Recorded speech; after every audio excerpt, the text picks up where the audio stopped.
Shalom saudara-saudara yang terkasih dalam Tuhan Yesus Kristus, selamat pagi. Renungan kita pada hari ini diambil dari Kejadian pasal yang ke-24 ayat 50 sampai 61.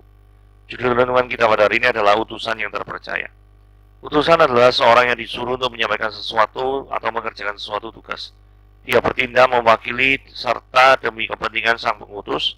Semakin penting tugas yang diembannya, semakin besar kepercayaan yang diterimanya.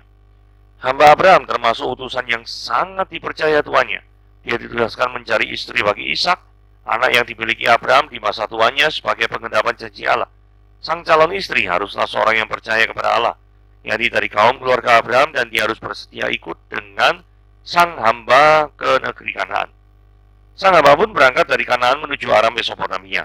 Proses perjalanan ini menunjukkan betapa iman dan ketaatan Abraham adalah kepada Allah juga telah aktif dalam kehidupan sang hamba. Dia selalu meminta pimpinan Allah. Ia pun menyaksikan jawaban Allah atas doanya. Ketika keluarga Ribka memintanya menunda perjalanan sekitar 10 hari, dia menolaknya.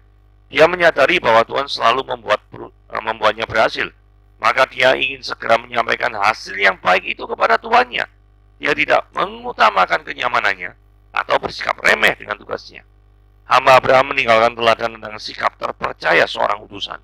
Dia sungguh-sungguh menyadari tugasnya, serta melakukannya dengan penuh tanggung jawab, serta mengandalkan Tuhan.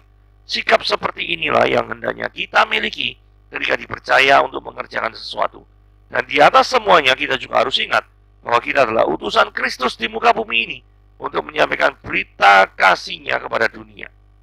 Kiranya kita menjadi utusan-utusan Kristus yang selalu menyampaikan firman-Nya dengan niat tulus dan hati lurus. Oke. Mari kita lihat pembahasannya gitu ya. Sebuah komitmen untuk mengarungi kehidupan baru dan berani berjalan menghadapinya. Kejadian 24 ayat 50 sampai 61.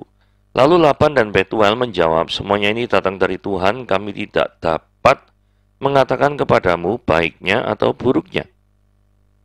Lihat, Ribka ada di depanmu, bawalah dia dan pergilah supaya dia menjadi istri anak tuanmu, seperti yang difirmankan Tuhan." Ketika hamba Abraham itu mendengar perkataan mereka, sujudlah dia sampai ke tanah menyembah Tuhan. Kemudian hamba itu mengeluarkan perhiasan emas, perak, serta pakaian kebesarannya, dan memberikan semuanya itu kepada Ribka, juga kepada saudaranya dan kepada ibunya diberikannya pemberian yang indah-indah. Setelah itu makan dan minumlah mereka, ia dan orang-orang yang bersama-sama dengan dia, dan mereka bermalam di situ. Paginya setelah mereka bangun, berkatalah hamba itu, "Lepaskanlah aku pulang kepada tuanku." Tetapi saudara Ribka berkata serta ibunya juga, "Biarkanlah anak gadis itu tinggal dengan kami barang 10 hari lagi. Kemudian bolehlah engkau pergi." Tetapi jawabnya kepada mereka, "Janganlah tahan aku, sedang Tuhan telah membuat perjalananku berhasil. Lepaslah aku supaya aku pulang kepada tuanku." Kata mereka, "Baiklah, kita panggil anak gadis itu dan menanyakan kepadanya sendiri."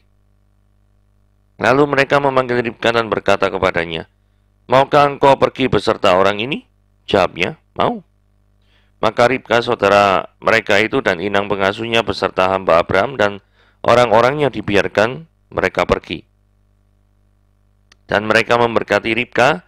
Kata mereka kepadanya, "Saudara kami, moga-moga engkau menjadi beribu-ribu laksa, dan moga-moga keturunanmu menduduki kota-kota musuhnya." Lalu berkemaslah Ribka beserta hambanya perempuan, dan mereka naik onta mengikuti orang itu. Demikianlah hamba itu membawa Ribka lalu berjalan pulang. Mengapa ya kalau Laban itu mau memberikan Ribka kepada hamba Abraham? Kan tidak pernah ketemu, ya toh? Terus tiba-tiba ada orang untuk melamar anaknya, kok tiba-tiba kok mau diberikan, ini kenapa? Karena hamba Abraham ini adalah orang yang bisa dipercaya. Dia menceritakan tentang Abraham, Ishak, dan tentang pimpinan Tuhan yang dia dapatkan di dalam pasal 24 ayat 34 dan 49. Intinya, dia menceritakan bahwa Abraham adalah orang yang rohani dan orang yang diberkati Tuhan sehingga bisa menjadi kaya. Ishak adalah satu-satunya anak atau ahli waris Abraham, bukan Ismail. Ismail sama Hagar sudah diusir, sehingga yang menjadi ahli waris itu adalah Ishak. Dan lagi pula yang disebut anak perjanjian itu adalah Ishak dan bukan Ismail. Itulah sebabnya dikatakan Ishak adalah satu-satunya anak atau ahli waris Abraham. Karena pimpinan Tuhanlah, maka sang hamba Abraham ini bisa mendapatkan Ribka. Dia juga meminta tanda ketika dia kehausan meminta tanda kepada Tuhan bahwa perempuan yang memberikan air untuk dia dan untuk juga onta-ontanya itu adalah perempuan yang memiliki karakter yang baik, dan itu adalah yang pas, cocok untuk Ishak, ya. Kemudian dia juga mengkonfirmasi, ya, meminta konfirmasi daripada Tuhan, sehingga hamba daripada Abraham ini sangat-sangat yakin kalau Ribka itu adalah perempuan yang memang sudah Tuhan sediakan untuk Ishak, gitu ya. Ayat 52. Lalu hamba Abraham itu mendengar perkataan mereka, sujudlah dia sampai ke tanah menyembah Tuhan. Nah, dalam keberhasilan suatu misi, ya, hamba Abraham itu langsung menunjukkan rasa syukurnya kepada Allah yang diekspresikan dengan menyembah kepada Yehu. Nah, dalam keberhasilan suatu proyek atau pekerjaan, apa yang pertama kita lakukan? Apa kita langsung berpikiran untuk mengadakan pesta, makan-makan? Atau kita secara langsung berdoa dan bersyukur kepada Tuhan? Saudara, tindakan pertama yang saudara lakukan ketika Anda mengalami keberhasilan, itu sangat menggambarkan relasi Anda dengan Tuhan. Saya ulangi sekali lagi, ya. Tindakan pertama ketika Anda mengalami keberhasilan atau prestasi dalam kehidupan Anda, itu sangat menggambarkan relasi Anda dengan Tuhan. Kalau misalkan tindakan pertama Anda itu adalah cuma hura-hura gitu ya, langsung pesta pora, terus tidak pernah bersyukur atas keberhasilan atau prestasi Anda, padahal yang membuat Anda berhasil itu adalah tangan Tuhan sendiri. Anda tidak memperhatikan hal itu, atau tidak menganggap itu sebagai yang penting, atau tidak mengagungkan hal itu, maka Anda itu menjadikan Tuhan itu cuma hanya sebagai alat untuk apa, saudara-saudara? Untuk kesuksesan, kayak dukun gitu. Wah, ada proyek ini, minta pertolongan daripada Tuhan, semoga Tuhan tolong. Ketika Tuhan sudah benar-benar tolong, Anda meninggalkannya. Terus ada another project, dan Anda datang kepada dia, terus minta pertolongan lagi. Terus kemudian setelah proyek itu berhasil, Anda tidak pernah bersyukur, memuliakan dia pun tidak, mengagungkan namanya juga tidak. Tetapi Anda cuma menjadikan Tuhan itu tambah butuh tok. Kalau butuh didatangi, kalau tidak butuh ditinggalkan. Ya. Jadi Anda tidak menjadikan Tuhan itu segala-galanya di dalam kehidupan Anda. Anda hanya mau supaya proyek Anda berhasil, dan setelahnya Anda mungkin tidak mau kehidupan pribadi Anda diintervensi oleh Tuhan. Saudara, berhati-hati. Tindakan pertama ketika Anda mengalami kesuksesan, itu bisa menggambarkan relasi Anda dengan Tuhan. Gitu ya. Tidak terikat oleh harta duniawi. Kemudian hamba itu mengeluarkan perhiasan emas, perak, pakan, kebesaran, memberikan. Saudara perhatikan baik-baik. Memberikan semua itu, bukan sebagian. Semua kepada Ribka. Juga kepada saudaranya dan kepada ibunya. Diberikan apa, saudara-saudara? Pemberian yang indah-indah. Saudara, ini orang lamar. Ini bukan cuma bondo ngomong tok gitu ya. Tapi juga ada harta perhiasan sebagai lambang apa? Sebagai lambang menghargai. Jangan disalahartikan membeli ya. Jangan. Harus dimengerti sebagai pemberian-pemberian ini adalah menghargai orang atau kemauan orang tersebut, dalam hal ini Ribka, untuk menerima pinangan daripada Ishak anak Abraham. Ini harus dipahami seperti itu. Hamba ini memiliki integritas yang sangat tinggi. Dia tuh dititipi perhiasan emas, perak, permata gitu ya, untuk Ribka sekeluarga, dan dia diberikan. Bahasa Jawanya nggak ngentet gitu ya, nggak diambil. Kan bisa saja diberikan sebagian, terus sebagiannya itu dia ambil untuk kepentingan dirinya. Ya bisa aja. Apalagi ini perjalanan jauh. Bisa aja sebelum sampai ke Aram Mesopotamia, tempatnya daripada Ribka itu, dia jual terlebih dahulu itu, jual terlebih dahulu sebagian, terus kemudian sisanya dia kantongi, terus sisanya barusan diberikan ke Ribka. Bisa juga seperti itu, tidak. Hamba Abraham ini mengatakan dia akan memberikan semuanya kepada Ribka. Ini adalah karakter yang perlu dicontoh ya dari hamba Abraham, yaitu dirinya tidak terikat oleh harta duniawi. Sekali lagi, dirinya tidak terikat oleh harta duniawi. Ada berapa banyak orang di dunia ini yang hidupnya terikat dan diatur oleh mamon atau dewa uang, ya, bukan diatur oleh Tuhan. Ada berapa banyak? Banyak sekali.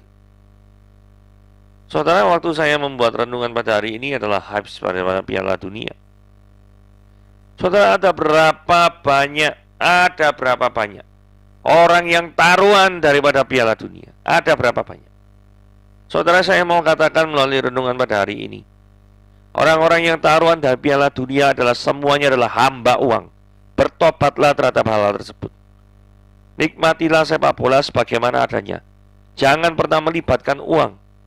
Jangan pernah melibatkan daripada taruhan-taruhan. Sekalipun itu just for fun atau apapun alasanmu, atau supaya memberikan sensasi yang luar biasa, supaya lebih tegang, supaya lebih asik, supaya hype-nya lebih terasa. Apapun alasanmu, judi adalah dosa. Tinggalkanlah itu. Jikalau Anda mendengarkan renungan pada hari ini bukan kebetulan Anda mendengarkannya, sebarkanlah pada teman-teman lainnya dan katakanlah bahwa judi adalah dosa, taruhan adalah dosa, tinggalkanlah semuanya itu. Oke? Jangan pernah hidupmu terikat oleh harta duniawi. Jadi jikalau Anda sekarang masih berpikir untuk menaruh uang Anda dalam situs-situs judi online atau apapun itu, tinggalkanlah. Firman Tuhan jelas bahwa hidupmu tidak boleh menjadi hamba uang. Yang 54. Kebersamaan dan saling menghargai. Sesudah itu makan dan minumlah mereka dan dia dan orang-orang yang bersama-sama dengan dia. Dan mereka bermalam di situ. Paginya sesudah mereka bangun, berkatalah hamba itu, lepaslah aku pulang kepada tuanku. Hamba Abraham ini memiliki sikap yang bisa menghargai ramah tamah dari orang lain. Dan juga memiliki sikap yang tidak mengambil untung. Dia mau langsung pulang setelah beristirahat semalam, setelah menuntaskan misinya. Betul ya? Dan sikapnya hamba Abraham ini melibatkan timnya ya. Saudara perhatikan baik-baik ya. Ia dan orang-orang yang bersama-sama dengan dia itu diajak makan dan minum. Jadi ini kalau ada suatu keberhasilan, kemudian dia kan menyembah Tuhan terlebih dahulu, kemudian barusan menikmati makan minum pesta pora untuk menghormati atau merayakan kesuksesan daripada misi ini. Dia tuh tidak menikmati sendiri. Karena ada beberapa pemimpin tuh egois ya. Kalau ada keberhasilan itu dinikmati sendiri, timnya yang bersama-sama dengan dia itu nggak dilibatkan untuk menikmati hasilnya gitu loh. Nah ini pemimpin model egoisnya luar biasa. Kemudian ayat 54 perhatikan. Lepaslah aku pulang kepada tuanku. Artinya dia cuma butuh istirahat semalam saja. Karena gak mungkin dia gak nginep toh. Gak mungkin dia setelah makan minum terus malam-malam lah. Dulu kan belum ada penerangan. Gak mungkin dia bisa berangkat malam. Ya toh. Karena terlalu gelap. Dan kalaupun dia mungkin punya kekuatan, nah, tapi malam itu kan tidak ada penerangan. Terus kemudian juga badan butuh istirahat. Betul ya? Zaman dulu kan belum ada lampu.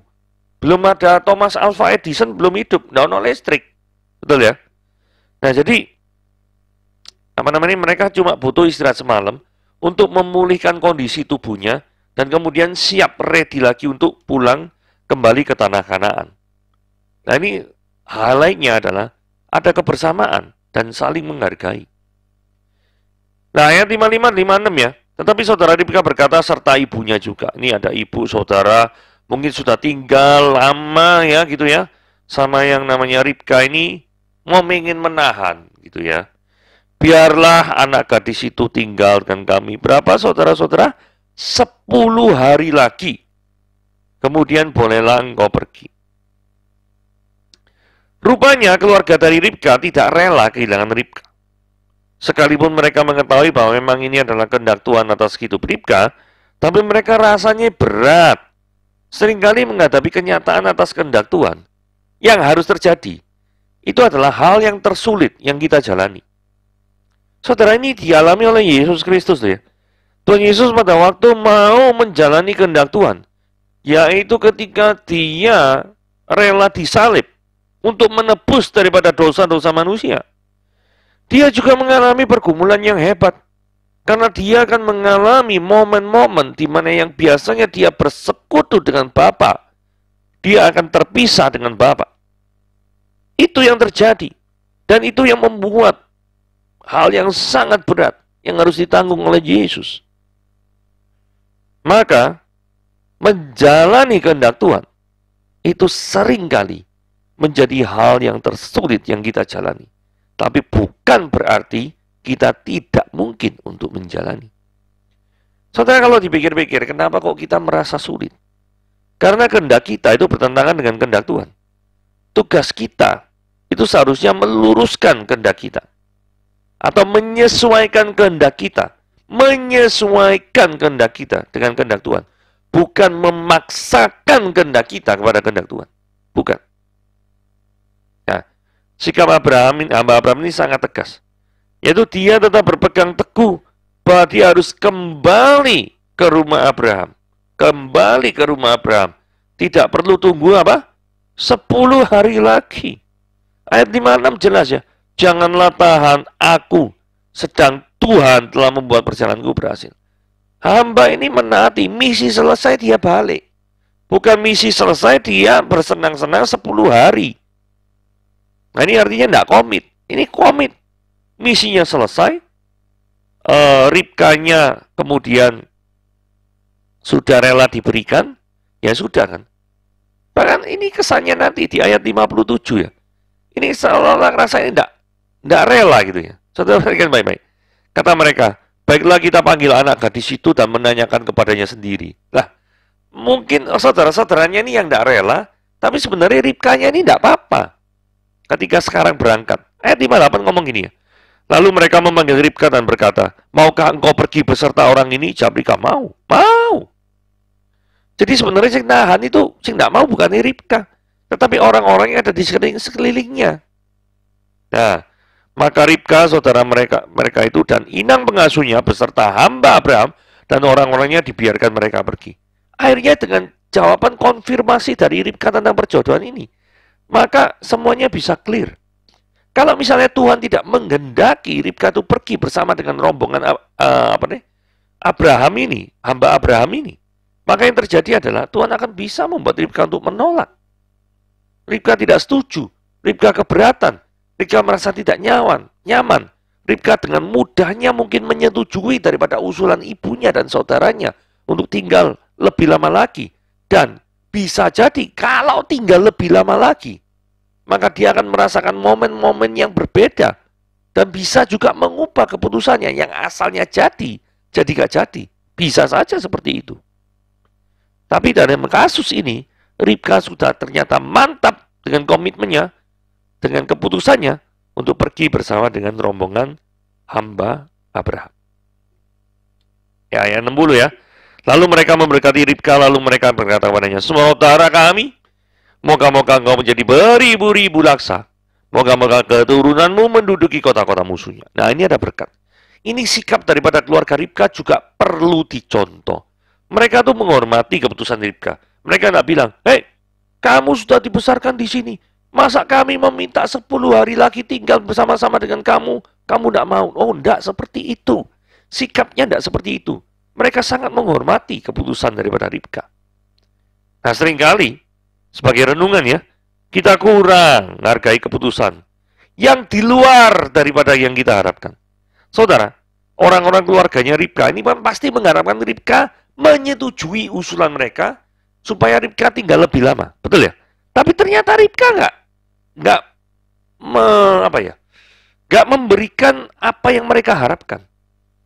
Nah, biasanya kita bersikap langsung bereaktif gitu ya. Kenapa kok kamu kayak gitu, apa gini? Tapi enggak. Ini mereka belajar untuk menghormati. Jadi mari kita juga belajar bersikap seperti keluarga Ribka yang merelakan Ribka pergi, bahkan memberkati kepergian Ribka, bukan mengutukinya. 61. Lalu berkemaslah Ribka beserta hamba-hambanya, perempuan, dan mereka naik unta mengikuti orang itu. Demikianlah hamba itu membawa Ribka lalu berjalan pulang. Jadi Ribka menjalankan apa yang menjadi keputusannya. Ini penting ya. Sudah membuat keputusan, tidak pelin-pelan, itu bagus. Tetapi lebih bagus lagi kalau menjalankan apa yang sudah dijanjikan. Jadi membuat keputusan saja, itu belum cukup. Urusan belum selesai. Tapi menjalankan apa yang menjadi keputusan, itu adalah yang baik. Jadi mari kita menjadi orang yang mengeksekusi, menjalankan dari setiap apa yang kita janjikan. Jangan jadi orang yang cuma ngomong tok atau mudah ingkar janji. Begitu ya. Saudara, mari dari renungan kita pada hari ini, kita bisa menjadi orang yang berubah karakternya dan bisa menjadi berkat bagi orang lain. Tuhan Yesus memberkati.